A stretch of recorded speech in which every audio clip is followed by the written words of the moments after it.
Ezbeharra arratsaldeko 4 aldera gertatu da Zumaia kaleko etxe bizitza honetan. 20 metroko altuera duen aldamioa erori eta bertan lanean zeuden 2 langile harrapatu ditu. Escuchábamos gritos de gente ahí abajo, entonces intentamos mover algo de hierro, pero no había como mover nada, ¿no? Larrialdietara deitu dute eta handik minutu gutxira suhiltzaileak, anbulantzia eta ertzaintza etorri dira. Suhiltzaileek zauritutako 2 langileak burdinen artetik atera dituzte kordean zeudela eta bata Basurtuko ospitalera eta bestea Gurutzetako ospitalera eraman dituzte. Construcciones Zuar eta Andamios Europa enpresetako langileak dira.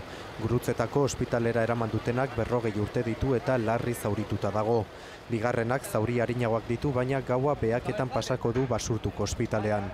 Comisiones Obreras sindikatuaren arabera aldamioa desmuntatzen ari zirela gertatu da istripua. Antza pisu gehiegi pilatu da egituraren euskarrian eta horregatik erori da. Sindikatuak salatu duenez, kostuak aurrezteagatik gertatu da, izan ere 10 pisuko aldamioa desmutatzeko lanetan 2 pertsona bakarrik ari ziren.